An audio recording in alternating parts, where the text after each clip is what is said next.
मर्यादा पुरुषोत्तम भगवान श्री राम की जय। बोलो जय श्री राम। दोस्तों, जैसा कि हम सभी जानते हैं कि 500 वर्षों के लगातार संघर्ष के बाद अंततः 22 जनवरी को भगवान श्री राम की प्राण प्रतिष्ठा का कार्यक्रम निर्विघ्न संपन्न हुआ, जो कि हम सभी भारतवासियों के लिए बहुत ही गर्व की बात है।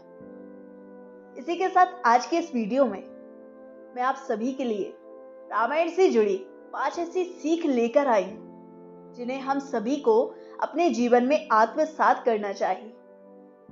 तो दोस्तों, वीडियो शुरू करने से पहले मेरी आप सभी से एक छोटी सी गुजारिश है कि भगवान श्री राम के नाम पर कमेंट बॉक्स में जय श्री राम जरूर लिखें और इस वीडियो को ज्यादा से ज्यादा अपने दोस्तों, अपने परिवार वालों और जिन्हें भी आप जानते हैं सभी के साथ शेयर जरूर करें। तो चलिए शुरू करते हैं। सीख नंबर 1, सत्य की हमेशा जीत होती है। झूठ चाहे कितना ही बड़ा हो, चाहे सत्य कितना ही कमजोर लग रहा हो, लेकिन जाते जाते सत्य अपनी ताकत दिखा ही जाता है और झूठ बहुत फीका पड़ जाता है, सबके सामने आ जाता है और हार जाता है। पूरे रामायण से केवल एक सीख आपको निकालने को बोला जाए तो इस लाइन को याद रखना। इस लाइन में इसका पूरा अर्थ निकल जाता है कि अच्छाई की बुराई पर हमेशा जीत होती है। रावण बहुत बड़ा योद्धा था, उसके पास बहुत ताकत थी, भगवान शिव से वरदान प्राप्त था अमर रहने का, लेकिन उसके हारने की केवल और केवल एक वजह थी कि वो बुराई के साथ था, वो अच्छाई के साथ नहीं था, वो सत्य के साथ नहीं था। इसलिए रावण इतना ताकतवर होकर भी भगवान श्री राम के द्वारा मारा गया। सीख नंबर 2, हमेशा विनम्र बने रहो। जब भगवान श्री राम ने हनुमान जी को भेजा कि जाओ और एक बार देख कर आओ कि लंका कैसी है और माता सीता को कहां रखा है, तो हनुमान जी अपनी योग माया से और अपनी ताकत से माता सीता के पास पहुंच गए। उनमें बहुत ताकत थी, पूरा पहाड़ उठाकर ले आए थे लक्ष्मण जी को बचाने के लिए। ये बात हम सभी जानते हैं। तो सीता माता को तो आराम से कंधे पर बिठाकर ले आते, उड़कर आ जाते, लेकिन वे विनम्र बने रहे। उन्होंने वैसा ही किया जैसा श्री राम ने उन्हें करने को कहा था। हनुमान जी का ये गुण हमें बहुत कुछ सिखाता है। हम थोड़े से पैसे क्या कमा लें कि हमारे अंदर ईगो आ जाता है, घमंड आ जाता है, हम दिखाने में आ जाते हैं, जबकि होना क्या चाहिए, हमें हनुमान जी की तरह विनम्र होना चाहिए। सीख number 3, your duties are greater than your personal interest. आपके निजी स्वार्थों से कई ज्यादा बड़ी है आपकी जिम्मेदारियां।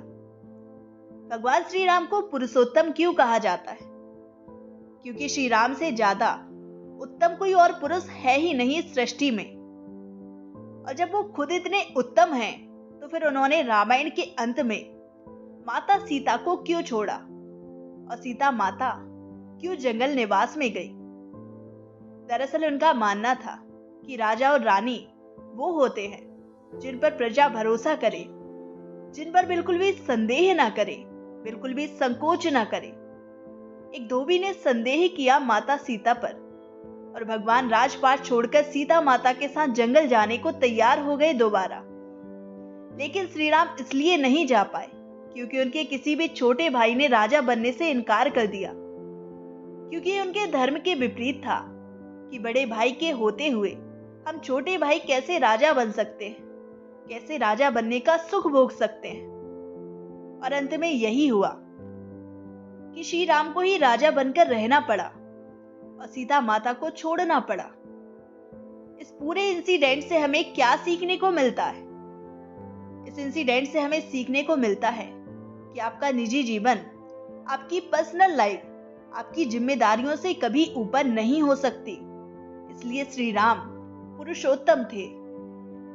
सीख नंबर 4 जो हमें रामायण से सीखने को मिलती है, हमेशा सबकी इज्जत करना चाहिए। जब सबरी माता ने श्री राम को देखा तो वे इतने आनंद में डूब गई कि जब बेर खिलाने के लिए ले गई तो ये निश्चित करने के लिए कि हर बेर मीठा होना चाहिए, तभी मैं श्री राम को खिलाऊंगी। अब ऐसी कोई ट्रिक तो है नहीं कि बेर को देखकर बता दो कि मीठा है कि खट्टा है। इसलिए वो हर बेर को पहले खुद चखती थी और फिर श्री राम को खिलाती थी। और श्री राम सबरी माता के प्रेम में इतने मग्न हो गए कि उनको इस बात का जरा भी पता नहीं पड़ा। उनको जरा भी आपत्ति नहीं हुई कि सबरी माता उनको जूठे बेर खिला रही हैं। यह होता है वजह इसके कि कौन क्या है, हम ये देखें कि उसके मन में हमारे प्रति कितना प्रेम है और हम उसके प्रेम की इज्जत भी करें। सीख नंबर 5 जो हमें रामायण से सीखनी चाहिए, परिवार में एकता का होना बहुत जरूरी है। परिवार के सभी सदस्यों का एक मत होना बहुत जरूरी है, नहीं तो वो परिवार टूट जाता है। और अगर वो परिवार एकजुट है, यूनाइटेड है, तो फिर वो किसी भी बड़ी से बड़ी चुनौती का सामना कर सकता है। राजा दशरथ अपने पुत्रों से बहुत प्यार करते थे। जब माता कैकेयी ने श्री राम को वनवास भेजने की बात कही और वचन मांग लिया, तो फिर और कोई ऑप्शन बचता नहीं, अब बन जाना ही पड़ेगा श्री राम को। राजा दशरथ का एक मन तो यह था कि पुत्र को रोक ले, और दूसरा मन यह कह रहा था कि वचन भी दे दिया है तो अब निभाना तो पड़ेगा। तो भगवान राम ने कहा कि रघुकुल रीत सदा चली आई, प्राण जाए पर वचन न जाई। भगवान राम चले गए वनवास में तो उनकी पत्नी भी उनके साथ गई, उनके भाई लक्ष्मण भी उनके साथ गए।